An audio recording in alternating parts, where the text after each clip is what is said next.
Ask Mufti Tariq Masood.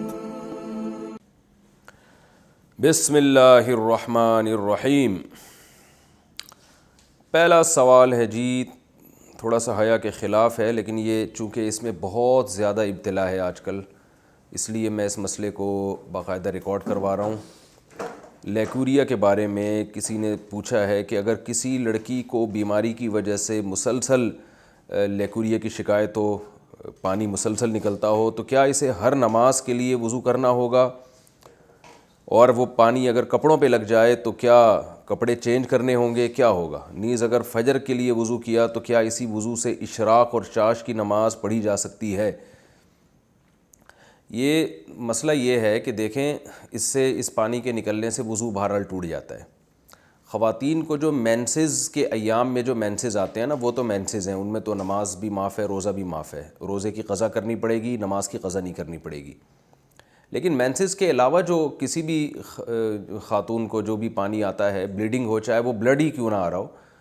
تو شریعت کی اصطلاح ہے، اس کو استحاضہ کہا جاتا ہے۔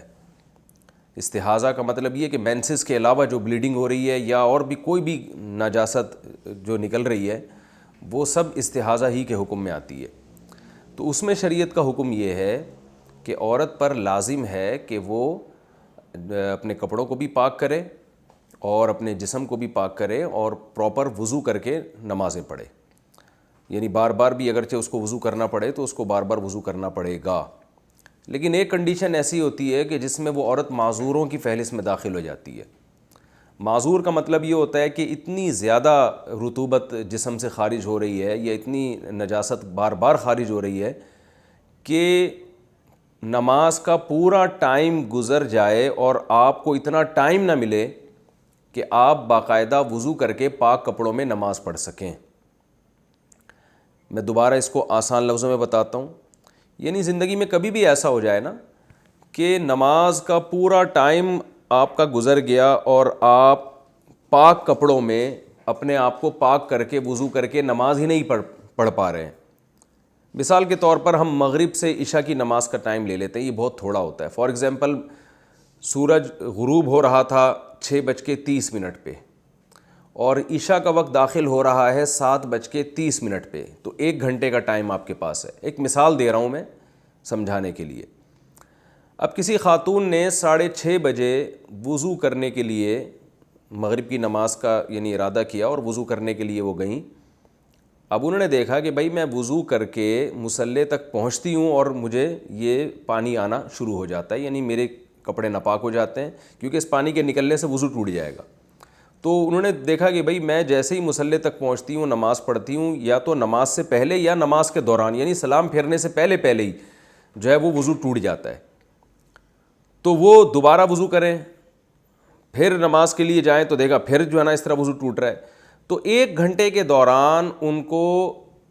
ایک دفعہ بھی ایسا ٹائم نہیں ملا کہ جس میں پراپر پاک کپڑوں کے ساتھ وہ وضو کر کے نماز پڑھیں، پورے 3 فرض ادا کریں، اس میں سنتیں نہ ملائیں، 3 فرض ادا کریں، اور ان 3 فرض میں ایک دفعہ بھی ان کا وضو نہیں ٹوٹ رہا، یعنی ہر دفعہ وضو ٹوٹ رہا ہے، تو یہ اس کی علامت ہے کہ بھئی وہ نماز کا ایک ٹائم بھی، یعنی نماز کا پورا ٹائم ان پہ گزر گیا اس حال میں کہ ان کے لیے پاک ہو کر وضو کرنا پاسبل ہی نہیں رہا ہے۔ تو شریعت ایسی خاتون کو حکم دیتی ہے کہ یہ معذور میں داخل ہے۔ تو ایک ٹائم بھی نماز کا اگر اس حالت میں گزر گیا، جیسے مغرب کا ٹائم بہت تھوڑا ہوتا ہے، کسی نے تجربہ کر کے دیکھا بھائی 6:30 سے لے کر 7:30 تک 1 گھنٹے کا ٹائم ہے نماز کا، اس میں نماز قضا ہو جائے گی، تو اس پورے ٹائم میں کسی خاتون کو یہ اندازہ ہو گیا، یہ یعنی اندازہ لگانے کے لیے یاد رکھیں، یہ ضروری نہیں ہے کہ پریکٹیکل کریں بھی، وہ یعنی بار بار جائیں وضو کریں، ایسا کر لیں کہ ایک دفعہ وضو کر کے پوری نماز پڑھ کے دیکھیں کہ اس میں ٹائم کتنا لگتا ہے، تو اس ٹائم سے ان کو اندازہ ہو جائے گا کہ اس ٹائم کے اندر دوبارہ میرا وضو ٹوٹ رہا ہے کہ نہیں ٹوٹ رہا۔ تو اگر دوبارہ اسی ٹائم کے اندر وضو ٹوٹ رہا ہے تو یہ اس کی علامت ہوگی کہ بھئی آپ پورا ٹائم بھی پاک ہو کے نماز نہیں پڑھ سکتی،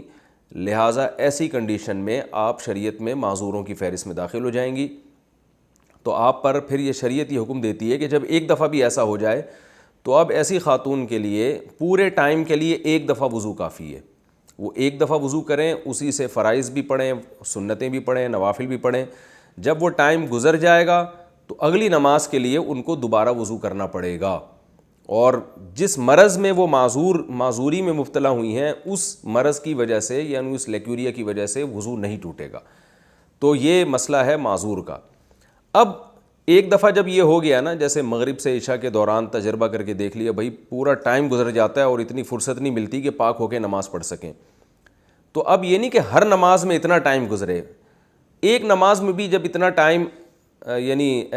ٹائم گزر چکا ہے کہ آپ پاک ہو کر وضو نہیں کر سکتے، تو اب جب ایک دفعہ ایسا ہو گیا تو اب معذوروں کی فہرست میں داخل ہو گئے۔ اب ہر نماز میں آپ نے صرف ایک ہی وضو کرنا ہے، اور اس سے فرائض، واجبات، سنت، نوافل جب تک ٹائم باقی ہے آپ وہ تمام نمازیں آپ اسی وضو سے پڑھتے رہیں، یعنی لیکوریا کی وجہ سے آپ کا وضو نہیں ٹوٹے گا۔ اور اس میں اب یہ بھی ضروری نہیں ہے کہ پورا ٹائم آپ کا جو ہے یعنی اسی میں لیکوریا میں گزرے، یہ ضروری نہیں ہے، بلکہ پورے ٹائم میں ایک دفعہ بھی اگر بلیڈنگ ہو گئی یا پورے ٹائم میں ایک دفعہ بھی اگر نجاست اس یعنی خارج ہو گئی، وہی والی نجاست جس میں بیماری ہے، یعنی یہ نہیں کہ اگر کسی پیشاب کر لیا یا کوئی اور طرح سے اگر وضو ٹوٹ گیا پھر تو ٹوٹ جائے گا وضو، اس بیماری کی وجہ سے وضو نہیں ٹوٹے گا۔ تو پورے ٹائم میں اگر ایک دفعہ بھی ایسا ہو گیا کہ یعنی وہ عذر لاحق ہوا اور ایک دفعہ بھی ایسا ہو گیا تو یہ خاتون معذور ہی رہے گی، یعنی پہلی دفعہ میں تو یہ ضروری ہے کہ پورا ٹائم گزر جائے اور پاک نہ ہو سکیں، اگلی دفعہ میں یہ ضروری نہیں ہے کہ پورا ٹائم گزر جائے، بلکہ پورے ٹائم میں ایک دفعہ بھی اگر بلیڈنگ ہوئی تو بھی وہ معذوروں میں ہی داخل رہیں گی۔ اب معذوروں سے صحت مند لوگوں کی فہرست میں آنے کے لیے یہ ہوگا کہ پورے ٹائم میں ایک دفعہ بھی بلیڈنگ نہ ہو، یعنی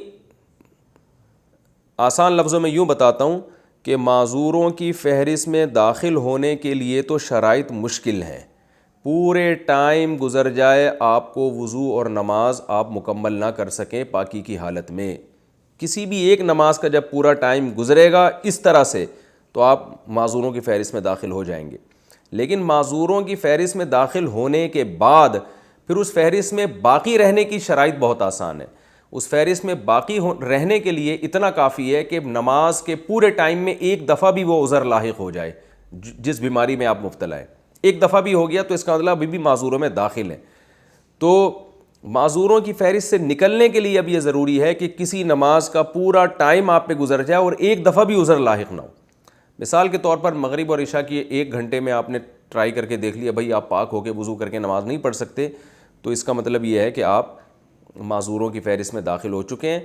اب آپ نے دیکھا کہ عشاء کے وقت سے لے کے صبح صادق تک پورا ٹائم گزر گیا، ایک دفعہ بھی اگر لیکوریا ہوا ہے اور بلیڈنگ وغیرہ ہوئی ہے تو بھی آپ معذور ہیں، اور ایک نماز کا ٹائم ایسا آیا جیسے ظہر سے لے کے عصر تک کا ٹائم پورا ایسا ٹائم آ گیا کہ اس میں ایک دفعہ بھی بلیڈنگ نہیں ہوئی، تو اس کا مطلب آپ دوبارہ صحت مند لوگوں کی فہرست میں داخل ہو گئے ہیں، اور وہی حکام ہیں جو صحت مند لوگوں کے ہوتے ہیں۔ تو یہ جو میں نے مسئلہ بیان کیا یہ صرف لیکوریا کی مریض خواتین کا نہیں ہے، بلکہ ہر وہ شخص جو معذور ہو، چاہے مرد ہو یا عورت۔ بعض مردوں کو یہ بیماری ہوتی ہے، پیشاب کے قطرے ان کے ٹپکتے رہتے ہیں، بار بار وضو ٹوٹتا رہتا ہے۔ بعض لوگوں کو گیس کی بیماری ہوتی ہے، ہوا بہت زیادہ خارج ہوتی ہے ان کی پیٹ سے تو وہ وضو نہیں روک سکتے۔ بعض لوگوں کو کوئی زخم ہے جس میں پیپ پڑ گئی اور وہ پیپ نکل کے بہتی رہتی ہے۔ تو سب کا یہی حکم ہے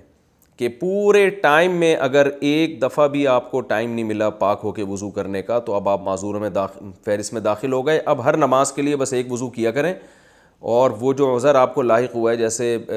کوئی زخم ہے جس سے پیپ نکلتی رہتی ہے یا کوئی جو ہے پیشاب کے قطرے نکلتے رہتے ہیں کسی کو، تو اس عذر سے پھر اس کا وضو نہیں ٹوٹے گا،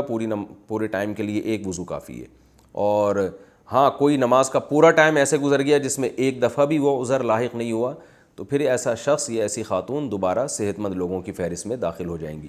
میرا خیال ہے سمجھ میں آ جانا چاہیے، اتنی تفصیل کے بعد پھر بھی نہ آئے تو یہ جو ہے پھر بھی نہ آئے تو پھر دوبارہ اس کو سمجھنے کی کوشش کریں، اور میں کیا کہہ سکتا ہوں۔ Ask Mufti Tariq Masoud.